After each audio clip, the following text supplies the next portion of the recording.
Siphelile-ke ihora lethu lokugcina ngci ngaphambi kokuthi-ke sishayise nathi siyocambalala. Kuningi osekwenzekile ohlelweni kanti indaba engenayo zithi-ke izinhlelo zithi izotshalwa ngomgqibelo imbabazane emahaqa, hayi ngolwesihlanu njengoba-ke bekubikiwe. Omunye obadidiyeli ukutholela okhungo Thembeni Madlopa esike sakhuluma naye-ke ohlelweni.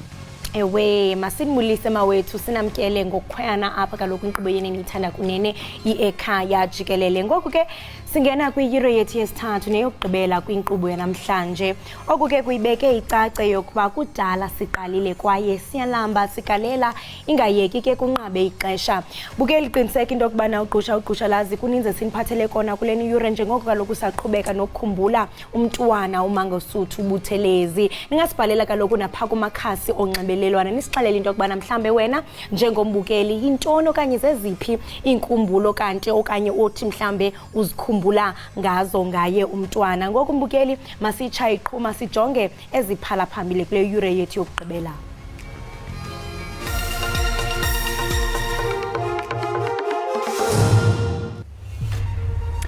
Ziyaqhubeka izinhlelo zokutshalwa kaNdunankulu kaZulu umntwana uMangosuthu Buthelezi. Imbabazane emahaqa yakhothama ngempela sonto isineminyaka ecela ekhulwini idlanhlamvana kanti-ke uzobekwa endaweni yakhe yokugcina ngomgqibelo. Izifikele mathupha i-ANC yolunde esifundazweni KwaZulu-Natal njengoba ibiyobhonga emswaneni kulandela ukukhothama kaMntwana wakwaPhindangene. Ilungu lesigungu esiphezulu kwi-ANC uDkt Uzweli Mkhize uchaze imbabazane njengomuntu obenolwazi olunzulu kwezombusazwe. Ilungu lesigungu esiphezulu ku-ANC uDkt Uzweli Mkhize uthi likhulu iqhaza elibanjwe imbabazane kwezombusazwe. Ngokusho kukaMkhize yize kuye kube khona ukungaboni ngasolinye kwezombusazwe, kodwa ulwazi lukaMntwana wakwaPhindangene oluyingqayizivele alikaze lahlatshwa inhlali. 3 generations ago, he will not give you the history, he will give you practical experience, having at the center of all of this. This was the value that he brought into all of this. Kusenjalo ilungu le-IFP eParliament inkosi uMzamo Buthelezi uthi ngenkathi ezolezi indaba ezibuhlungu into emkhathaze kakhulu emoyeni wakhe ukuthi asibange sisafezeka isifiso sikaShenge sokuthi i-IFP ne-ANC bethelelana amanzi.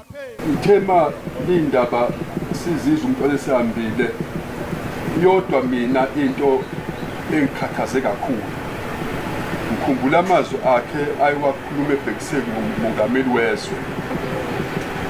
Ngabona kababa emlalele nabamuzwa ngicabanga ukuthi kukhona ukushesha kwafanele bakwenzeke kulezi ndaba engake nikhuluma ngazo ngoba umntwana expressed a sincere plea to the President of the Republic ukuthi my last wish before I shut my eyes ukuba ngibone i-IFP ne-ANC ukureconcile.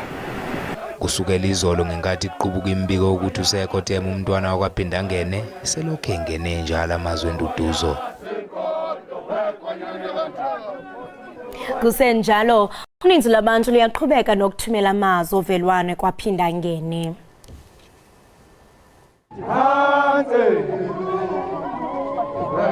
Izakhamuzi ezakhele isizwe sakwaButhelezi kanjalo namabutha aqhamuke ezifundeni ezahlukene KwaZulu-Natal bangena bedidelana kwaPhindangene selokhu kuzwakale Iindaba zokukhothama komntwana. Ibamba bukhosi lakwaButhelezi likholelwa ukuthi umntwana wakwaPhindangene ushiye esikhulu isikhala ngaphandle nje kobukhosi besizwe sakhe. Angikhuluma iqiniso, uNkulunkulu ozosa njengamanje ukuthi undunankulu ozolandela uzoba yiluphi uhlobo. Ngoba ngaphandle kaNdunankulu obenjengalo ubefana ncamashini nenkosi uShaka eyakwazi ukubumba isizwe samaZulu. Nabalandeli beqembu le-IFP bangena beshintshana ukuzobhonga emswaneni kwaPhindangene. Thambele umuntu obesiphethe osihola ngeqiniso osihola ngakho konke okuhle. Kubaluleke kakhulu ukuthi mina ngibe khona la njengomuntu osiphathe ngeqiniso esizweni sonke sisonke. Kusho likhulu kakhulu sisonke siyiqembu ukuthi siphume ngobuningi bethu sizomela umuntu osiholile nje osiphathe kahle ngenhliziyo emnene nenhliziyo. Usotswebhi omkhulu we-IFP uthi ingcabha manje seyisele nobuholi obusemandleni ngekusasa leqembu. Our responsibility is to ensure that we uphold his vision, uphold his legacy, and that is the responsibility, and that's something that I hope all our leaders within the IFP and outside would adhere to, in the legacy and vision of Umntwana. Okwamanje ke mbukeli ke sibheke isimo sezulu ukuthi sime kanjani.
ingawungena obhubini sibuka ngamehlo amandla ilizwe sonoma mandla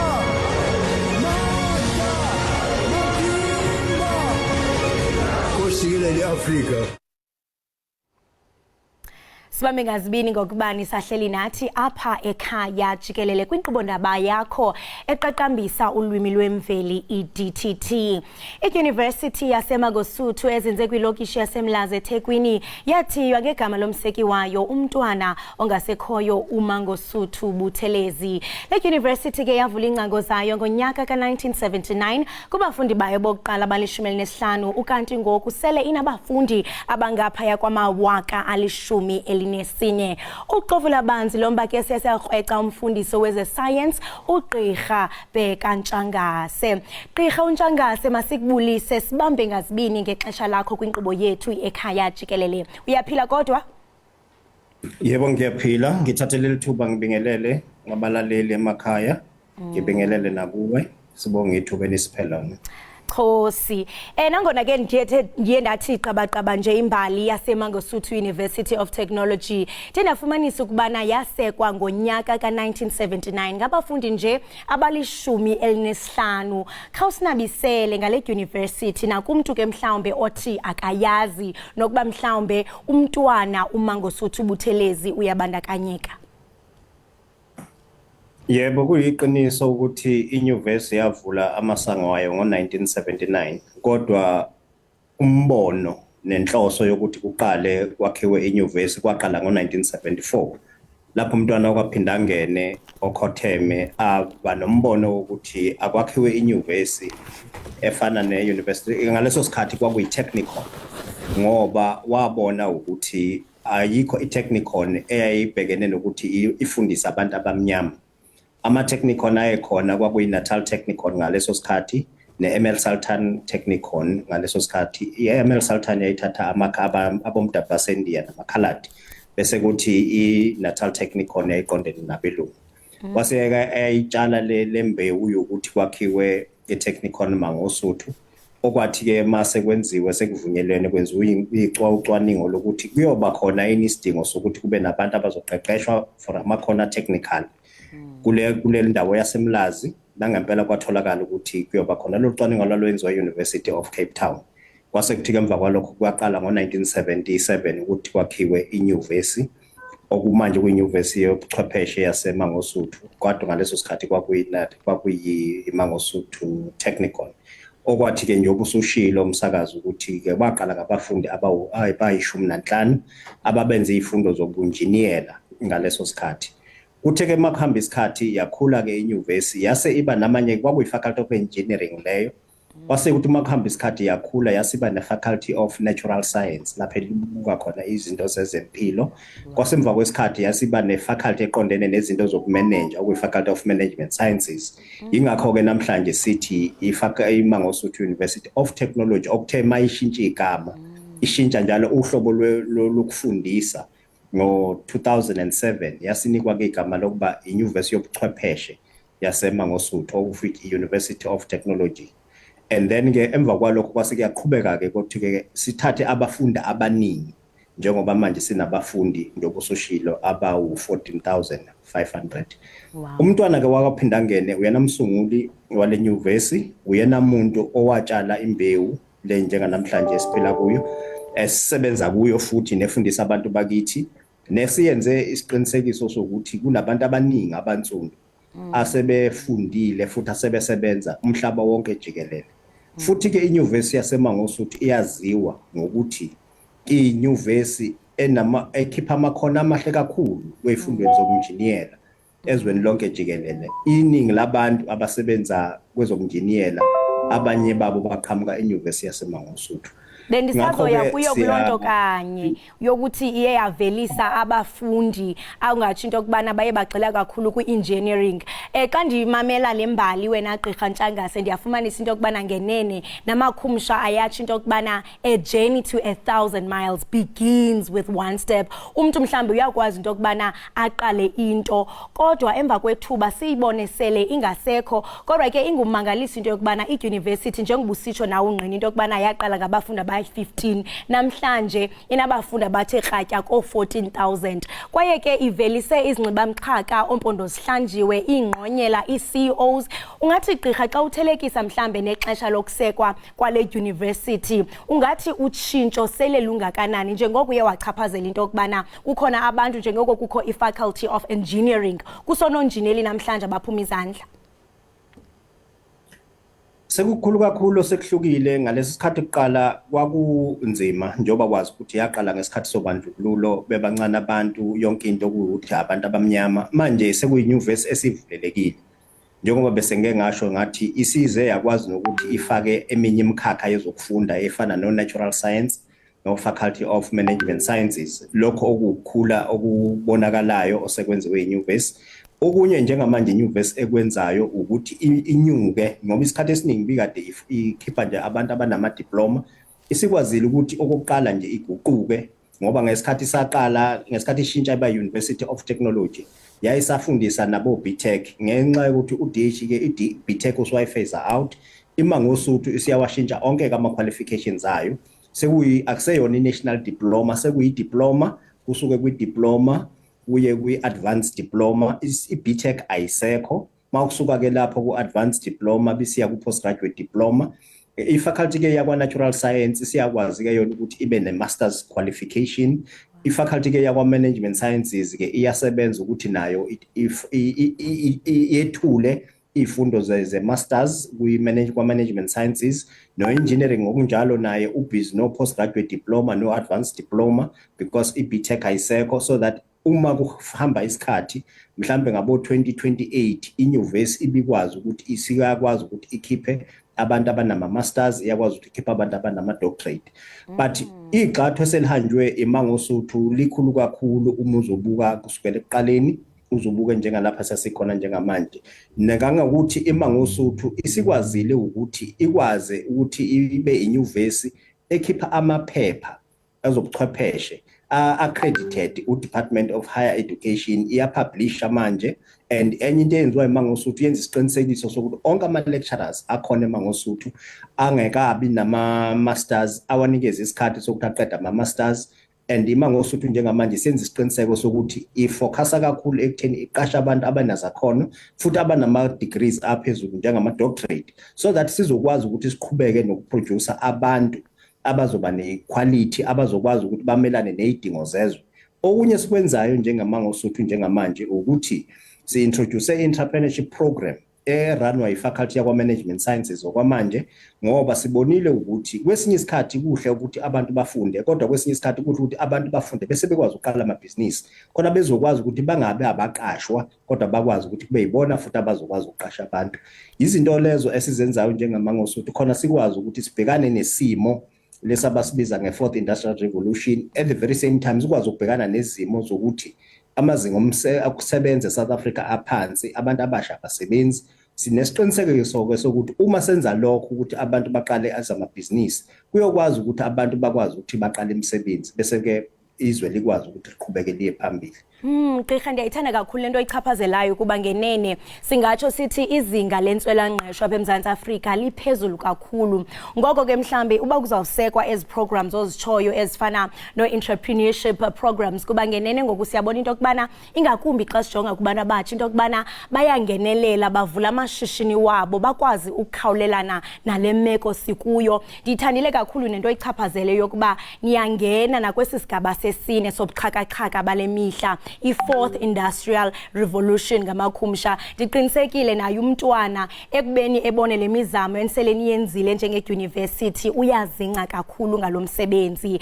Gqirha siyabona nalapha into yokubana induna ziyamvuma zithi akekho ofana naye nosopolitiko bathi ebeligorha elingenabatha ekhokela ngenzondelelo. Njenge-university ningathi nina umntwana uMangosuthu ibingumntu onjani kwaye ke xa nijonga nje emva ungathi mhlawumbe zeziphi inkumbulo eziyohlala zihleli kwiingcambu zenhliziyo zenu? Okokuqala nje umntwana okwaphinda ngene ube umuntu ohlukile ngiyavumelana nalapha bathi ube umuntu owumholi ngokuzalwa ngoba izinto ade ezenza bekungezona izinto ezenziwayo noma ubani. Okokuqala nje ngaphandle kokuthi wakha i-University yaseMangosuthu maningi namakolishi ezoqeqesha othisha awakha afana nogqekazi oSikhawini ukubala nje ambalwa lapho wawuthola khona ukuthi abantu abafuna ukufundela ubuthishela babeqeqeshwa khona kwahamba isikhathi ke kwaba nenkinga ke kavalwa ngendlela avalwa ngayo kodwa ke futhi umuntu uyadlula futhi wehlele emazingeni aphansi ziningi izikole azakhile kwaZulu Ngingomunye nje ke wabantu abafunda khona ngoba ngidabuka eZululand ngafunda ezikoleni ezifana noMagenqeza oFefe King Zulu High School kwaNongoma zonke lezo kole zazikhandwa uyena umntwana ngoba wayethi umntwana mekhuluma athi ayikho into ebalulekile kumuntu njengemfundo njengoba sasikhuleke phansi kwencindezelo kuthina wayethi into yokuqala yokukhulula ukuthi ufunde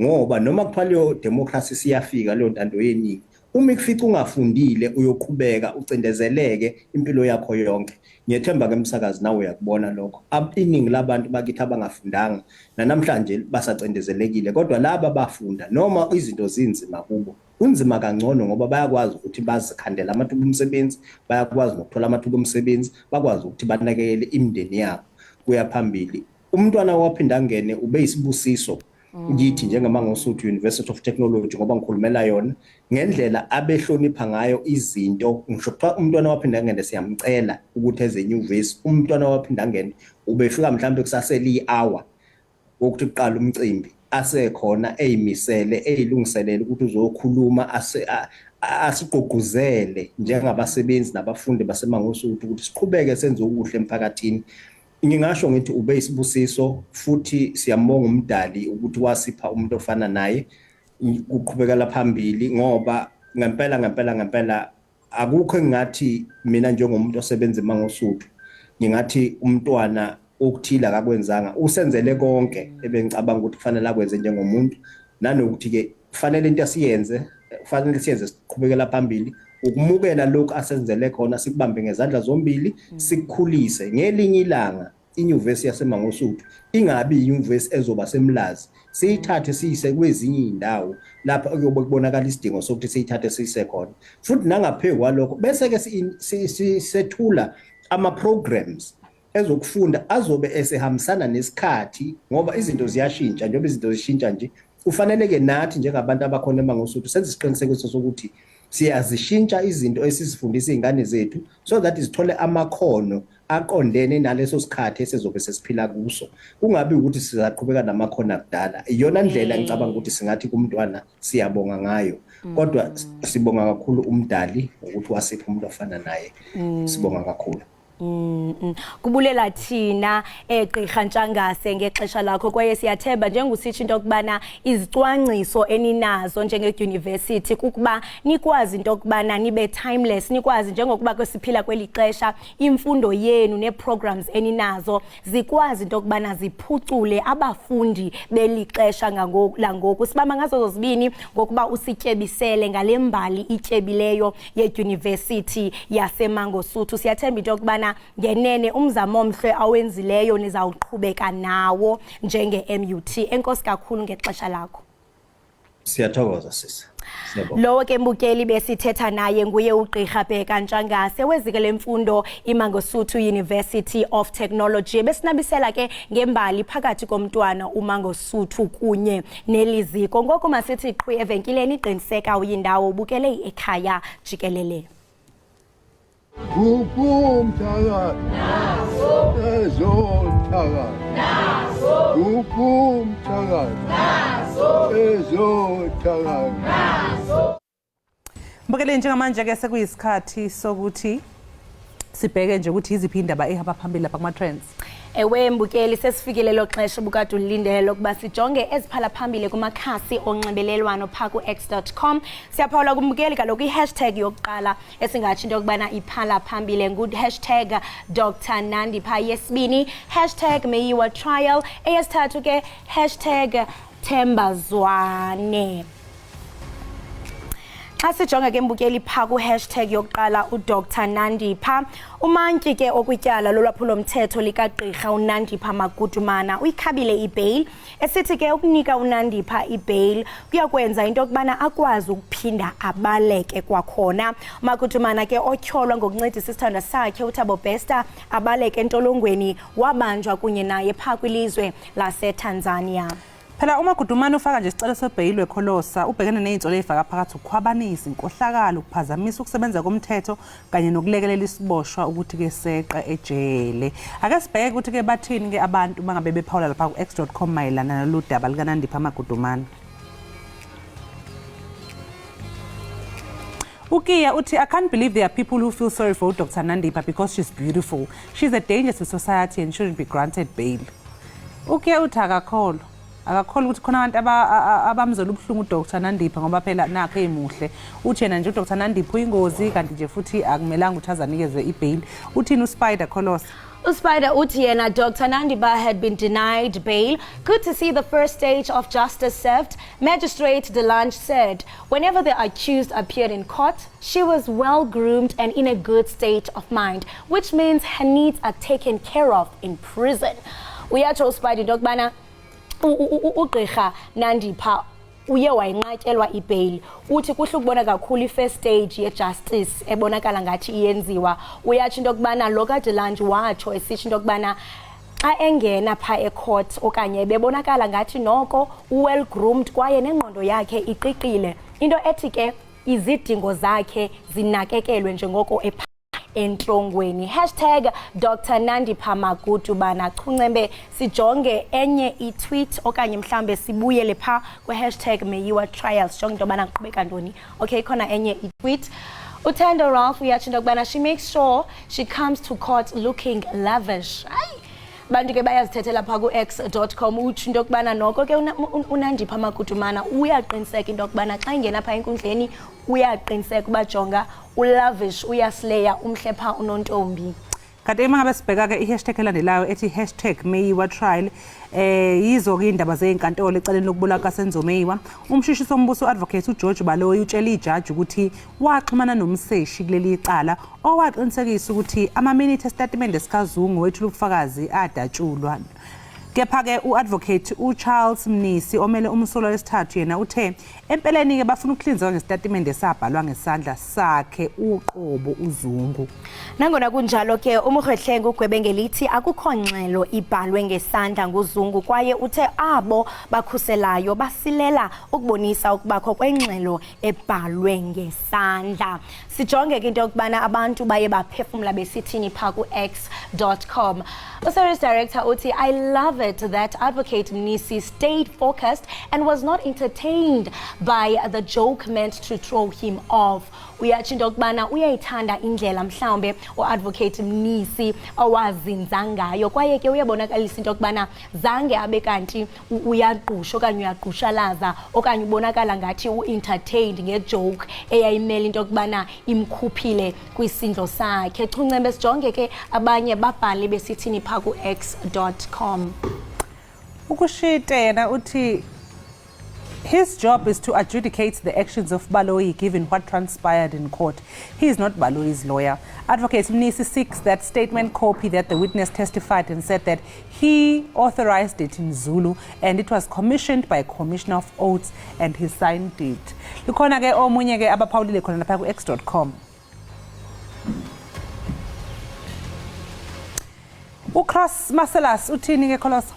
Ukross Marcellus uthi not sure if he is trying to prove relevance or over-educated. He keeps interfering in the proceedings, which I find unfair. His job is to give ruling based on evidence presented by both parties, not to interfere in the proceedings. #Senzomeyiwa Trial.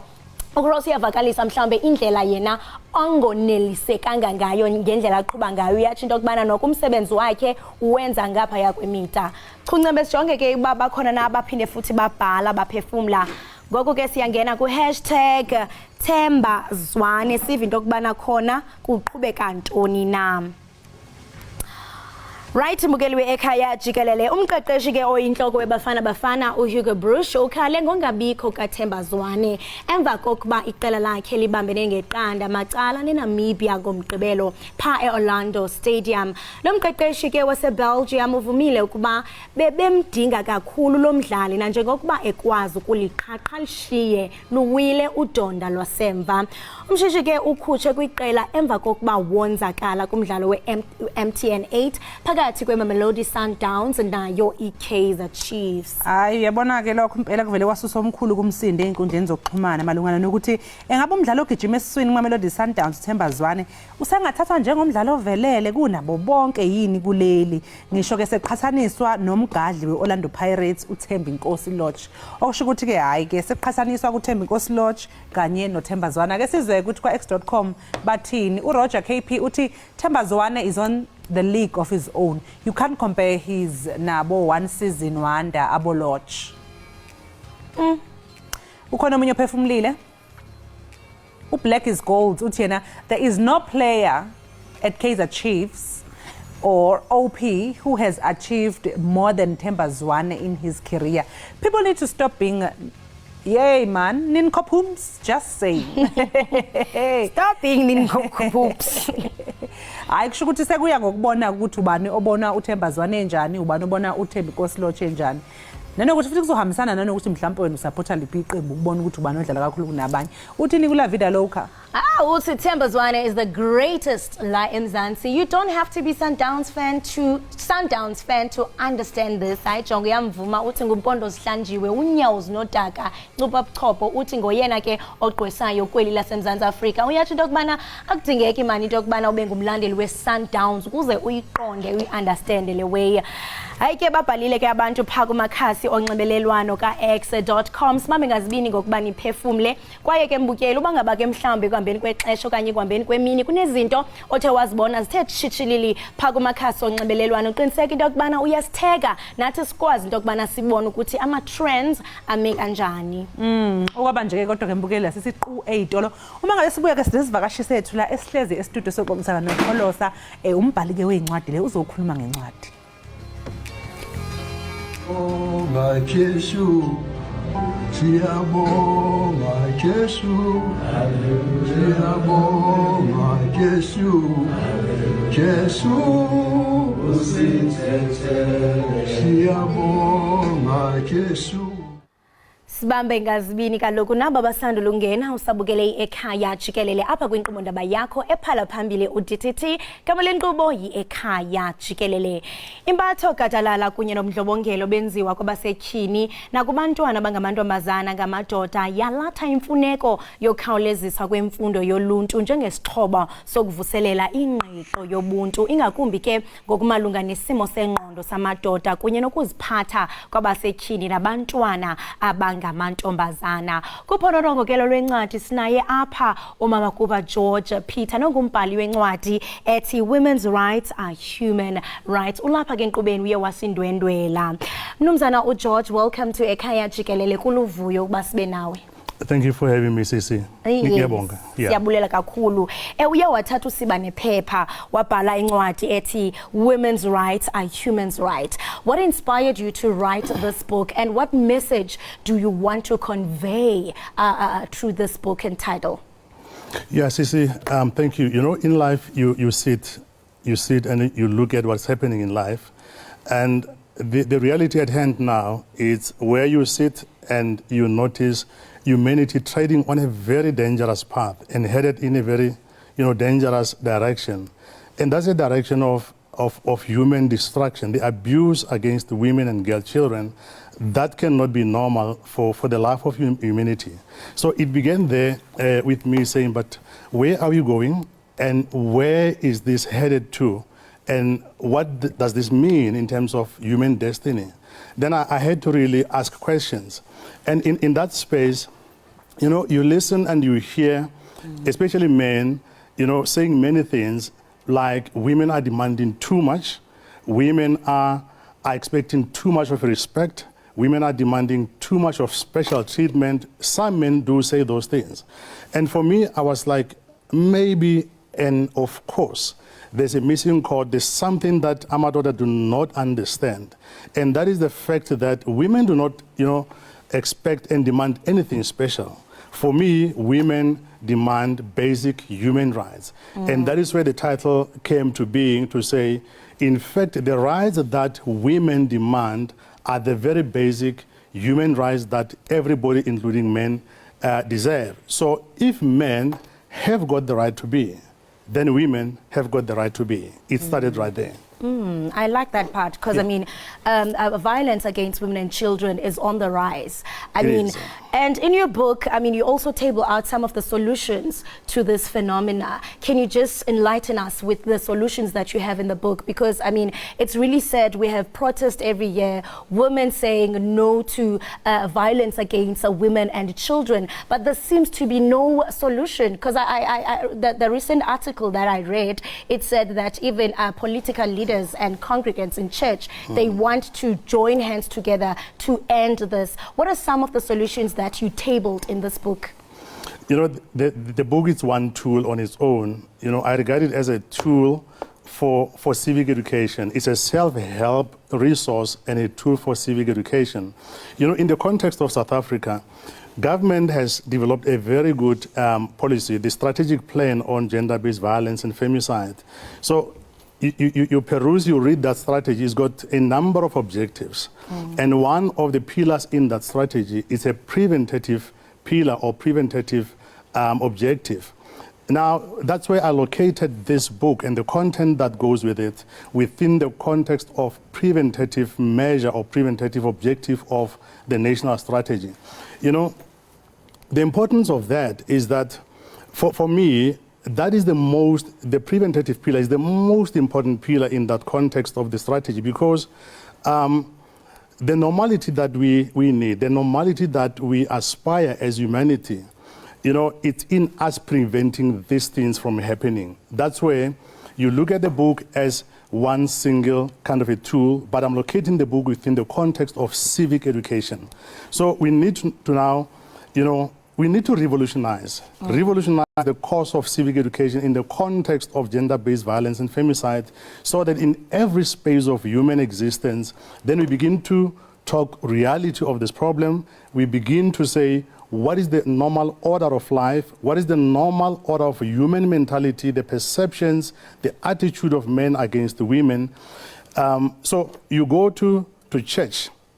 The message must now, you know, be very inclusive in terms of the reality at hand. You go to school, you know, education nowadays, especially in the context of this problem, needs to transcend the walls of the school, the fences of the school.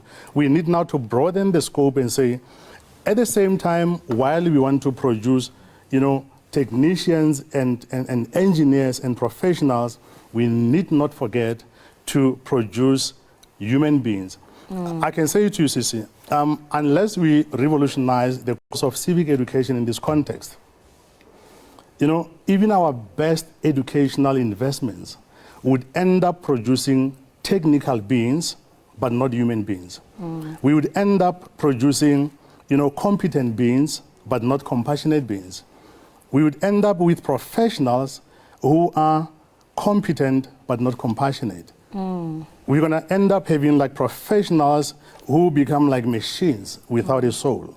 So the cutting across kind of a solution that is, you know, driven by this book and carried by the content of this book is to revolutionize the course of civic education in terms of the normal order of life, so that we end up with a society which says, while we aspire to be professionals, we need not forget to aspire to be human beings. Yeah. I like that part. I mean, while we aspire to be professionals, we need not to forget our true sense, our authentic selves, which is the human being. I mean, you spoke about broadening our scope in the education sector. And also, it's something that you also encourage, that Uluntu, they must educate themselves on women's rights and make them human rights. I mean, why was it important for you as an author to highlight that? And looking also at our education sector, because, I mean, these are some of the things that our boy children and our girl children are learning in schools about human rights. Are they doing enough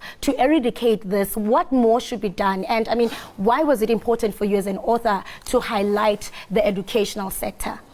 The man who is failing to get it right today, the abusive man of today was once a boy. And the boy of today will be a man of tomorrow. Now, it all goes back to how were you socialized, how was your upbringing socialized, how were you orientated in terms of, you know, there's three elements that I'm addressing in the book, and that is the social, the emotional, and the spiritual, dimensions of human health. So with the social dimension, it's a matter of you need to be able to socialize yourself and be relatable to other people. Emotional means you need to have a sense of humor. You need to be able to say what is right and what is not acceptable. Spirituality is about you need to have ethos, principles, and morals which guide your upbringing. That's what I'm saying now in the context of civic education. As you go into the context of the schooling system, we need now to say, how do we integrate the social, the emotional, the spiritual elements, dimensions of human health? Because otherwise, unless we do that, then we are going to produce people or students or graduates who are technical beings with good hardware, but with a very broken software. So we need to now focus on that element. The life orientation subjects that are offered in our school system today need to be very deliberate and intentional in addressing the problem at hand, so that the boy child can have a different perspective in terms of looking at women. We need boys and men who will be able to look at the woman coming, and before they can see the gender, they need to be able to see a human soul. Oh, yes. Before a man can see, the body of a woman coming, they need to be able to see a human being. So we need to orientate, that dimension, which then will make our boys and our men to look at women purely as human beings. And in that space, then the question is, how can I help this woman, as opposed to how can I use her? But let's talk about the girl child maybe. We see many things in this context. Many phenomena are coming up, many trends are coming up, but one of the most dangerous ones, which are even pursued by older men against the integrity and the dignity of young women, is the kind of materialistic manipulation and abuse, where you go to a school setting, the girl child has to pay something in order to get a mark. A child has to, exchange a favor for her to benefit something. But let me say to the girl child of today, which is the mother of tomorrow, we need to be careful that our girl children do not, confuse the question of gathering material and building a future. Because gathering material and building a future. I'm sorry, I'm going to have to cut you there. Before I let you go, I want to also learn about the project that you are currently running. Because it seems that women abuse and rape is a culture. And what is even said is that the perpetrators, they get away with it. I remember when the time there was a hashtag Namhla, we had tweets complaining that, even the minister is able to trace, abantu abakumakhasi onxibelelwano abaluthileyo, just collecting evidence on social media. But yet, if you come as a girl to say that I've been, that might be rejected. So it's really sad that the perpetrators actually get away with it. But before I let you go, we want to learn about the projects that you are currently running into making sure that you are eradicating this. And if people want to get the book, where do they purchase it? Right. Quickly, in terms of programs relating to your first question, you know what? I can say to everybody else, when we experience these cases of abuse and violence against women and girl children, the question is not about who we stand for. It must be a question of what we stand for. Okay. So it shouldn't matter, it mustn't matter who did what. It must be a question of what happened. Is it right, is it wrong? Not about who we stand for, but what we stand for, a matter of principle. The book will be online on Amazon Books. We will share the content a bit later. Because I said there's also a book launch. Yeah, we've got a book launch happening on Thursday, the 14th of September this year at Freedom Park in Pretoria. So we will share, more information about how to access the book, how to get it. But I think that is where we're going to get more information. Yeah. Nomzana George, thank you so much for joining us and also enlightening us on this beautiful and very important discussion. And I mean, it's great that you have written the book. I hope even the reception will really educate our people regarding this matter. Thank you so much for joining us. Thank you so much. Let's keep it up. Right, mbukeli we Ekhaya Jikelele lo ke besincokola naye nguye uGeorge umnumzana Xebe uGeorge Peter longumbhali wencwadi ethi Women's Rights Are Human Rights. Uyaqonda ukhumbule kaloku mbukeli into yokubana sithe qolo ukuxhaphaka iziganeko apho sibona into yokubana ngenene amanina nabantwana bayahlukunyezwa. Xa sibona ke ababhala abafana naye abazawuthi thaca besilungiselela kaloku mbukeli nokusifundisa nokusixhobisa ngendlela mhlawumbe ezikhoyo esingathi into yokubana amalungelo wamanina nabantwana. Siyathemba ke mbukeli into yokubana udliwano ndlebe olufana nolu luzawuthuna ukuzazela nakumadoda kuba ngawo axhaphakile ukuba enze ezi ziganeko. Masithi qhwi evenkileni iqiniseka uyindawo ubukele iEkhaya Jikelele. Siyabonga Jesu, siyabonga Jesu, siyabonga Jesu, Jesu siyabonga Jesu. Sibile sikwamukele mbukeli Ekhaya Jikelele. Ukuthuthukiswa kwabantu besifazane abasemkhakheni yahlukahlukene ngenye yezinto ezibamba iqhaza ekutheni abantu besifazane bangazizwa bentula ulwazi, bangethembeli futhi kakhulu ke kwabanye abantu. Lowo owayeyimeya yomkhandlu weTheku uZandile Gumede ubesingethe isithangami sokucijwa kwabantu besifazane eThekwini. Kanti ke ukuthola kabanzi ngalokhu sokuxhumana naye ke ngohlelo lweZoom. Asikubingelele ohlelweni, sibonge kakhulu mamZandile ngokuthumela nathi namhlanje. Ngiyabonga kakhulu nami ukuthi ngibe lomphakathi engusebenzelayo. Sibonge kakhulu. Besicela nje ukuthi uqala uchazele umbukele ekhaya ngalesi sithangami sokucobelelana ngolwazi. Ngaphambi kokuthi ngichaze ngalesi sithangami umsakazi, ngizofisa nje ukuzwelana nomndeni nesizwe sonke neqembu leNkatha Freedom Party ngokushiywa ubaba, umkhulu, umalume, umholi wesizwe sonke saseNingizimu Afrika. Ngifisa ukuthi ngithi nje alwehlanga lungehlanga esizweni sonke. Sibonge kakhulu. Angiqaleke ngalolwazi ngokuthi into engiphushe kakhulu ukuthi ngenyanga kaAugust noma ngibona ukuthi indlela engangicela ngayo kubantu abahlukahlukene ukuthi lo mcimbi wabantu besifazane ube impumelelo, ikakhulukazi laba esebehanjwe lo baba nalaba abawulusha nalaba abasazoba nemizi.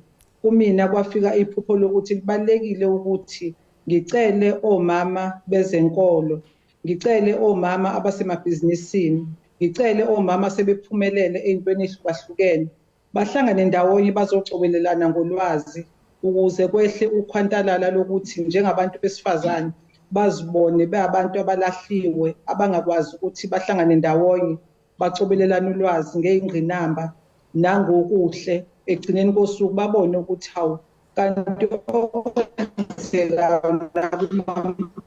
kuyenzeka nakomunye umuntu, kodwa singakwazi uku-overcome ngokuthi senze u1 no2 no3 no4. Ingakho-ke nje sibe nalesi sithangami. Uzosibuza-ke msakazi ukuthi indaba singezekanga ngo-August ngenxa yokuthi bengihambe ngokwe-ofisi lami elibanjwe inkosazane esencane lapha uSindi wakaZoom, sicele lapha nalaphaya kubantu abahlukahlukene njengoSantaco no-Unilever nabanye. Kwaqekelaka ukuthi size sithole lokho kwazi ukuthi umcimbi ube impumelelo ngenyanga kaSeptember. Sabe sesikuhlanganisa-ke ukuthi ngoba inyanga kaSeptember inyanga yamabhuku, ukuba umuntu wesifazane nje noma kuthiwa kuliphi izinga, umncane, uphakathi nendawo, umdala, uyigugu phakathi kwefamily, ngoba phela uyazi ukuthi umuntu wesifazane uyimeneja ekhaya, uyena oqikekela aqinisekise ukuthi konke kuyenzeka. Angibonanga-ke kuzoxwayana masihlanganisa ukuvala inyanga kaAugust nokuvula inyanga yamabhuku. Yebo, mhlawumbe-ke bebangakanani-ke abantu bebethamele lesi sithangami, kanti futhi mhlawumpeni yiziphi lezi iy'ngqinambi obuyibona ukuthi abantu besifazane babhekene nazo wawusukhetha ukuthi wenze lesi sithangami? Abantu besifazane ebesibe nabo nkosazane bebebalela ku-250, kanti indawo bekade siyicelile besisebenzela kuyo ibikwazi ukufaka abantu abawu-192. kodwa kudingeke ukuthi abanye simpintshe sicele ihlalo babe khona ngoba besebezwile ukuthi laba abanye sebehlabe bawulawula yize besifocuse kakhulu kubantu besifazane basenkabeni yetheku. Singabizanga futhi wonke umuntu, sibize ama-organization ngokuhlukahlukana kwawo. Mangaqagula nje uhlelo belubanjwe umama ukhansela uNompumelelo Sithole oyikhansela lomkhandlu waseThekwini, bese kuthi lo bemele osomabhizinisi abancane aphinde futhi amele u-committee participation la kudidelwa khona zonke inhlelo ebekumele kube khona uMamzama Sokhabasi, kube sekufika umama uBusi wakaNdlovu osibusise kakhulu ngeenkulumo zakhe. Ngokwezenkolo besihanjelwe umama uLkhele obe-guest speaker. uDr Lkhele phela uphethe inhlelo eziningi ezokulwa ne-TB nomdlavuza, ezokulwa nezinto eziningi, nokuphinde futhi alwele amalungelo abantu besifazane, aphinde futhi aluleke ngezomthetho ngoba unalabantu ekuthiwa ama-paralegals uma uney'nkinga kwezomthetho abakwaziyo ukukusiza. Kuphinde futhi kube khona umama owumfundisikazi, umama Maphumulo, okhulume wasula itafula, aluleka abantu besifazane ngokuthi uma ngokomphefumulo ungaphilile awukwazi ukuya phambili. Ngiyajabula njengoba umfowethu bekhuluma njengamanje, bekhuluma kona ukuthi kubalekile noma kuthiwa ngwayisifundiswe singakanani, kodwa ukuphila ngokomphefumulo ngoba kuzokwenza ukuthi ngisho ibhizinisi lakho likwazi ukuthi le phambili. Yebo Mamgumede kakhulu. Manje singayibona yini Mamgumede, ngiyaxolisa ukungena emlonyeni nje ukuthi nje sengilokhu ngidame ngichecka isikhathi lapha, ngiyabona ukuthi hayi koze kuphela isikhathi singakaqedi ukukhuluma kahle kahle. Bengifuna ukubuza ukuthi singasibonani pho esinye ke noma ezinye izithangami ezifuze lezi esikhathini esizayo. Angabazeki lokho msakazi, nizosibona ezinye ithangami ngoba njengoba abantu besifazane besibalethele nomama usemncane kakhulu bevela kwi-co-op kavuka ibambe okhombise obukhulu ubuchule lobu, babhaka izinkwa lapha kaMashu, bafakele izitolo ezinkulu, abasukela phansi ngasikhathi ngiseyimeya bakwazi ukuthi bakwazi ukuthola imishini. Baphinda futhi ubaba Siboniso kaDuma banikeza emkhulu-ke manje imishini, sebeyibhizinisi elikhulu kakhulu. Ngakho-ke basebecela abesifazane ukuthi bacela ukuthi kube nesinye isithangami esizoba semini lapho kuzoletha bonke abesifazane esibona ukuthi bangakwazi ukucobelela laba abafisa ukwenza izinto ezithile ukuze umsebenzi uhambe phambili, konke kuhambe kahle kakhulu. Enye into efike yahlaba umxhelo kakhulu omama abakhulekayo kuthiwa ama-intercessors, kuphinde futhi kube enye ehlaba umchwele iNorox nje iyodwa. Abantu besifazane bebethi ukudla kumnandi ngosawoti, kodwa kufika abaka-Unilever, kwafika inkosazana lapha ekhulume yasithela ebiqhamuka kaNorox, ikhuluma uThobeka wakaGoba senior brand manager, ebikhuluma ngokuthi umzimba womuntu uyayidinga i-iron, ngokuthi nje ukudla kwakho ukufake iNorox. Yebo mama, ayike cha sibonge kakhulu ke ngokuthi ke uxoxisane kanye nathi namhlanje kuseni. Sibonge kakhulu ke futhi sibonge kakhulu ke Mamzandile, ngiyaxolisa kakhulu ngenxa yesikhathi ke kuzofuneka ukuthi siyibambe lapha inkulumo yethu, kodwa nje siyancoma kakhulu, siyancincoza, siyabonga ukuthi wenza umsebenzi omuhle kangaka ukufukula abantu besifazane, engathi nje ngaqhubekela phambili. Mbukeli lowo bekuzandile Gumede besixoxisana naye mayelana nesithangami sabantu besifazane ake wasibamba sokufukula nje nokugqugquzela abantu besifazane. Sesifike ekupheleni kohlelo. Yabona isikhathi? Ngumona hayi sana. Ngumona zinhliziyo, ingathi zinhliziyo zabantu abathile, ngumona ixesha. Kodwa sibaba ngazibini wena mbukeli, nakwiqhiza lonke le Ekhaya Jikelele eliqinisekisa into kubana uzifumana zitshisa indaba. Kodwa ke nangomso sinedinga, kodwa ke xa nilishiya ndithi masivuseleleni imbali kantu ethi umntu ngumntu ngabantu. Nisale kahle.